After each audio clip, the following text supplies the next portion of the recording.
morning mga kasibi. So welcome back to my channel. Another day vlog tayo mga kasibi. And sa last na video ko mga kasibi, hindi ko napakita tong full gold ko dito ng mga juvie size. So ayun yung mga male. Hindi ko alam ba't parang nagtatago sila. Ganyan talaga, ewan ko bakit. Ganyan minsan yung behavior ng ano natin, mga full gold natin.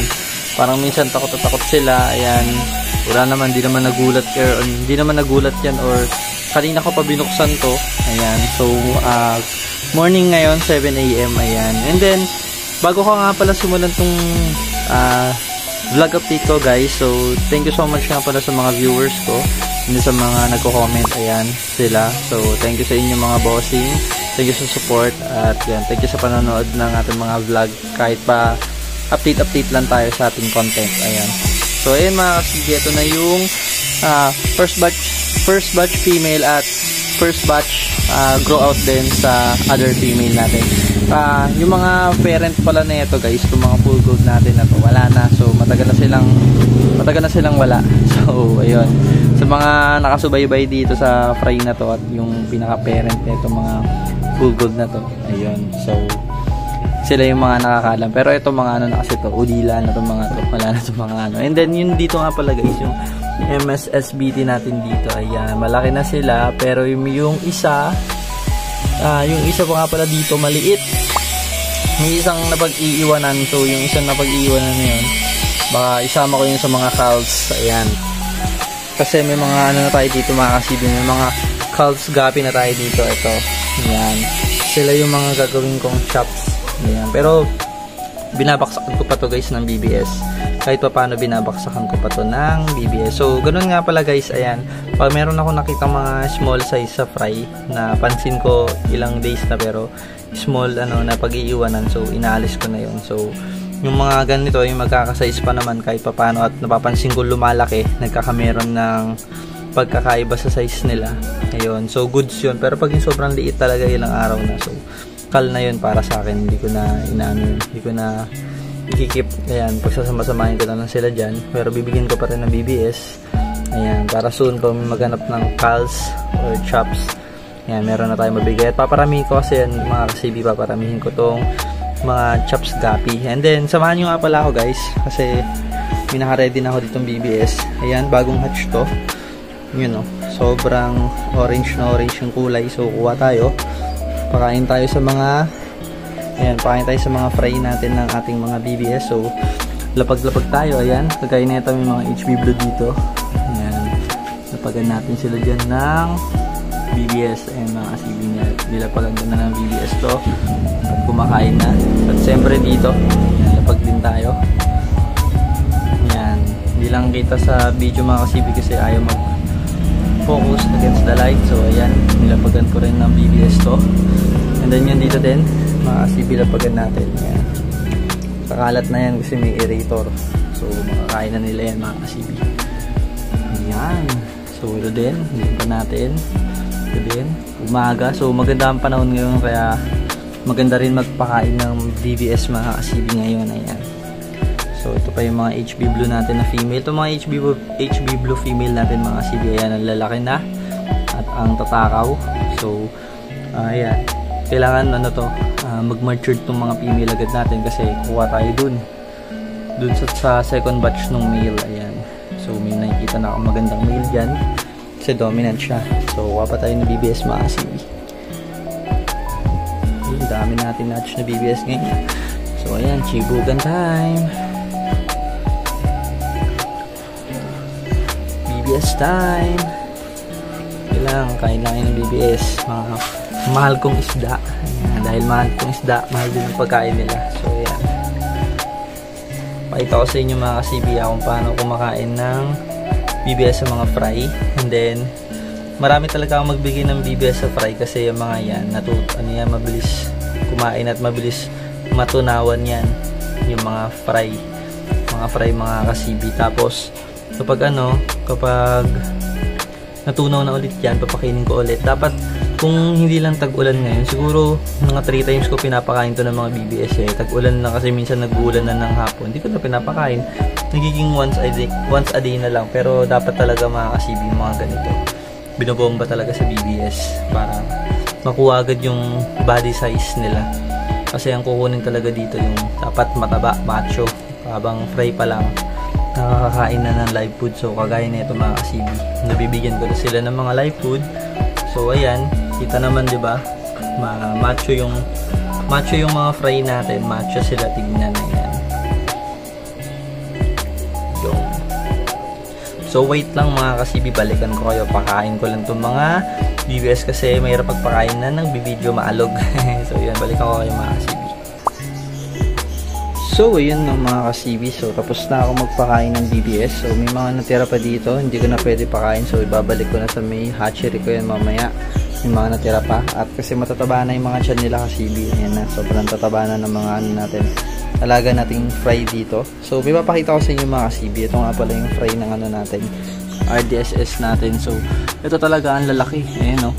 Grabe ang tatakaw nila guys. So bigyan ko ng napakadaming BBS na ito kanina. Ayan, grabe, sinaglit lang. So pakainin ko na lang ulit yan mamayang hapon. Sana hindi umulan para mabigyan pa natin ng BBS. Kasi ito din, RDSS din to. Natanggal ko na yung mga sobrang liliit, yung mga, ulitin ko mga kasibi yung mga napapansin nyo sa mga fry ninyo, bigyan ko kayo tip na talagang late yung laki. Tapos ilan days na, parang isang linggo na ganun pa rin yung size. So kal na yon kasi bansot na talaga yon. So pag ganon, alisin nyo na. Pero pag yung ganyan, yung di ba may mas malaki, tapos may sumunod na medyo maliit. Pero yung maliit na yon is nakikita naman ninyo na nag-grow talaga yung size nila. So okay yon kasi lumalaki sila. So minsan kasi talaga sa batch ng gapi, may mga late lang lumaki, parang medyo late bloomer yung body size nila. Pero hindi sila kal kasi nahuhuli lang sila or nauunahan sila lagi sa pagkain ng iba. So ayun, pero yung ganyan size, ayan, okay na yan yung mga ganyan kasi nakakakita kayo ng yung improve nung size nila na lumalaki naman sila. Unlike dito, tinan nyo, ito yung mga ilan na hindi na lumaki. So payat na rin, papansin nyo yan, payat yung bandang tail, tapos di talaga naging macho yung katawa, tapos bansot. Ayan, nakagaya nyo na parang fry pa din na 3 days old or 1 week old. Bangit yung size. So kaya kinakal ko na talaga yun mga kasibi. Ayan. Pero ito mga kasibi, binibigyan ko pa ng BBS yan. So ito na yung pagsisimulan ng ating gapi chops. Ayan. So sana maparami itong gapi chops, and then ayan, makagawa tayo ng maraming gapi chops para sa mga newbie at sa mga keepers at sa mga community tank. Ayan, tapos ito yung RD. May isa na ako ditong gusto na male na RDSS. Okay yung pattern. Tapos ito yung dominant, binalik ko. So kukunin ko yung mas gusto ko, yung okay yung pattern. Ilalagay ko sa grooming tank. Ayan, so ayan, malalaki na sila. Tapos dito rin mga kasibi, update tayo. Ayan, malalaki na talaga. Ito talaga ang lalaki na. Para nung kailan nanliliit lang, diba? Ito yung 40 piraso, pero ayun, lalaki na nila mga kasibi. Solid, ang ganda na ng size nila. Tapos ayan, di na mailap, kumain na kasi kanina diba nagtatago sila. So ayan, grow out ang tagal. Ito medyo tumagal yung laki nito, medyo na late yung laki gawa ng nung simula ng fry kasi to. Talaga na-skip to sa BBS, tapos minsan may ilang days pa silang hindi nakakakain kasi nga sumabay sa bagyo to Parang last month, mga 2 months na kasi to. Ayan, so sumabay sa bagyo, pero may 1 month pa na stage nila para mag-groom pa natin ito mga kasibi. Ayan dyan. So ayan nga, ilan na lang sila dyan. So 6 na lang silang male gold dyan. So gaganda na yan. So combine ko lang ng BBS. Ayan, natatakaw naman sa BBS yung mga yan Bigyan ko pa ng konti. Ayan, tapos ito naman yung mga female. Sa mga female ang ganda. Yung female nila, good size yung female nila. Tapos yung mga mas maliliit dyan, yan yung pang cross natin sa female na yan. Kaya dyan ko sila sinama-sama mga kasibi ko, napapansin nyo. Ayan, tapos lumalaki na rin. May isa nang ang laki, halos na yung parang grow out na Ayan. Kasi itong MSSBT na dito, yung 7 piraso, yung isa dyan maliit talaga, na pag-iiwanan ng size. Yun nga, sabi ko nga sa inyo, diba? Pag naipag-iiwanan ng size, ayun, no? So, pag ganun, minsan, ayoko na talaga. Hinalis ko na. So, check ko siya mamaya. Hindi ko na mapapakita sa video mga kasibi, pero i-check ko na yan mamaya. Yan. Tapos sa ginugroom nating HB Blue, ang ganda na ng dalawang male dito. Ito yung isa, ito yung mas dominant. Yan angas mga kasibi. Sobrang pogi. Yan. Tapos ito naman yung isa. Ayan. Nagiging bulto na yung katawan nila, macho na. So, dahil yan sa BBS mga ka-CB, yan yung sinasabi ko, effect ng live food, BBS, simula pagkabata. Ito, na-skip din to dati, kasi halos, ito yung kasabayan ng gold. Ito yun. Ito yung kasabayan ng gold. Mas nauna lang ng konti yung gold na parang mas nauna ng mga 5 days, 6 days, 5 days, ganun, bago to na-drop. So, ito na sila, ito na yung size nung almost, ito almost 2 months na. Yung gold kasi 2 months na eh. So, yun nga, nauna nga ng 5 days to. So, ayan mga ka-CB. Ang ganda na tignan, diba? Ayan. Ito yung gold na yun, kabatch niya. So, ito yung isa. Tapos yan yung sa mga breeder ko naka-receive sa kabila. So, ayan. Kumuha ko ng isa para may pang, tayo dito, may pang pair. Ayan. At ito, gusto ko yung male na to kasi talagang gold siya, dilaw talaga. So, hindi pa nga lang full molted. Ayan. Kasi kailangan pa mag-molt yan. Kailangan hindi siya panot. Pero, gaganda pa yan kasi basta maganda yung water quality at yung tubig natin. So, hiyangan lang talaga guys. So, ayan. So, dito walang laman. Dito ko nga ilalagay, bala ko yung RD or another, dito male pa ng HB Blue ito. Kumaganda na tong isa dito. Ayan. Sabi ko nga sa inyo, diba, hindi pa to, ayan, papagandahin ko pa to, check ko pa. Ayan. Nahahabaan lang kasi ako sa ano nila, sa katawan nila, kaya medyo ayoko. Gusto ko kasi medyo parang macho sila tignan na parang maliit pero ayan, macho talaga. So ito, magaya na itong dalawa, maganda to. So ito yung mga female nila. Ito yung kabatch, ito yung halos kabatch ng gold natin. Pero ito mas malalaki na to, female. So ito yung kailangan ko mag-mature kasi nga kukuha tayo dito ng male dito sa second batch. So ayan nga, may nakikita na ako mga male dito na maganda. Ito simula baby to, simula fry to.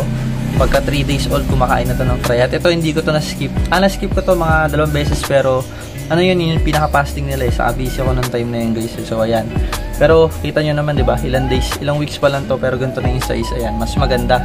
So, yun yung sinasabi ko, mas maganda talaga na fry pa lang. Naagapan nyo na ng BBS. Hindi kagaya na itong MSSBT na to. Ito yun. Kasabayan to halos nung, sino ba kasabayan na ito? Ayun, yung second batch na gold. Pero ito, halos hahabulin sila ng second batch na gold. Kasi ito, na-skip din to. Mga time na busy, hindi ko napakain. Pero ito, puro female na lang siguro to eh. So, mas okay kung puro female to kasi check ko dun sa may mga iba pa kung meron tayong male na ibabangga dito. Ayan. So, yun lang mga ka-CB, no? Yun lang yung update natin for today. And then, sana nagustuhan yung ating update sa ating mga fry at sa ating mga grow out pa dito. Ayan. At si Wanda Boy, ayan, papakainin ko na si Wanda Boy. Galit na naman siya. Ayan, grabe. Tumutunog yung aquarium pag binabangga niya. So, ayan. Pag nilagay mo yung daliri nyo dyan mga ka-CB, dugo talaga, malamang. So, yun mga ka-CB, thank you for watching and thank you for support dito sa channel ko. Ayan, thank you kasi kada araw may nagsa-subscribe. And then, yun nga. Salamat sa mga nanonood mga ka-CB. Kita na naman ulit sa next vlog.